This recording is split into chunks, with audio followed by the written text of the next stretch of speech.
There's something that's a massive advantage with being off grid. A lot of my subscribers who have been with me for quite a while probably know it already. A lot of preppers who have got their heads screwed on have already worked this out. And that is that when you're not dependent on the grid, it doesn't really matter a damn what happens out there, because you'll be fine. Unfortunately, I don't have a very well set up rainwater catchment system, so I've got to make sure, you know, my tank stays up at a decent level.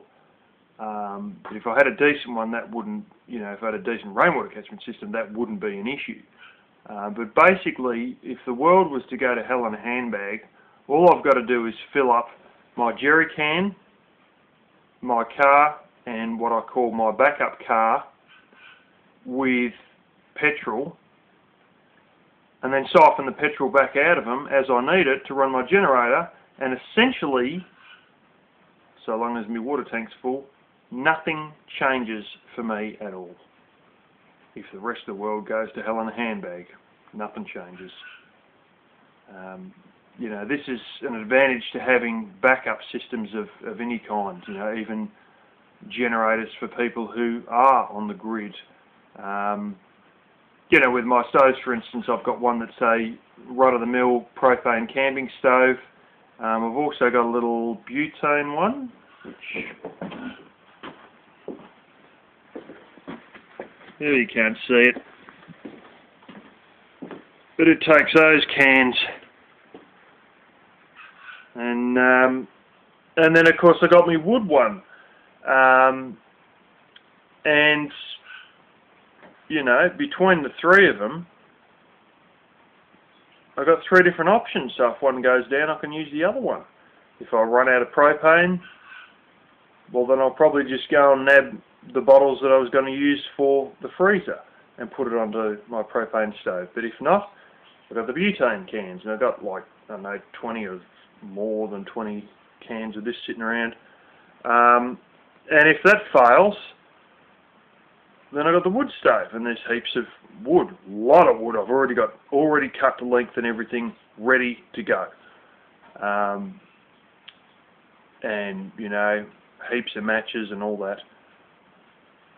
So yeah, that's, you know, something that is a advantage that you may not really see until surrounding areas have some sort of a shortage, some sort of a breakdown, you know. And I've seen diesel run out in this place.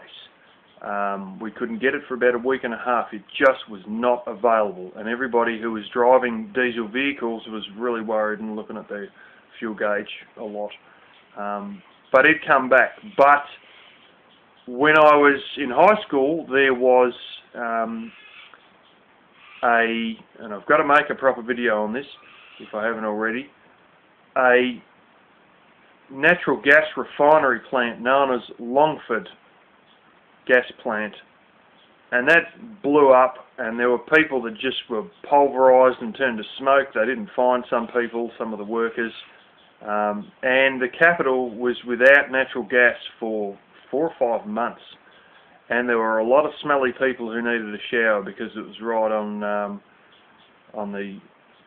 in summer. It was actually part of it anyway, and you know, the electrical cooking goods just went woof and just disappeared, and people said, oh, I'll go and get one later. Within a few days there were none left, and then they had all back orders and that. They were clogged up, you know. It took more or less a month before the, I don't know if it was a month, but it was probably that before you could easily get your hands on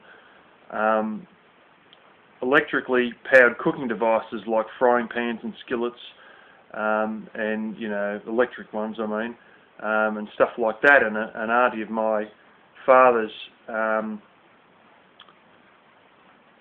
basically didn't have anything she could cook with, and borrowed this broken old electric frying pan that we had, that had lost the plastic leg on one side, and my father had replaced it with a bit of aluminium he found, and she sort of looked at it like, oh.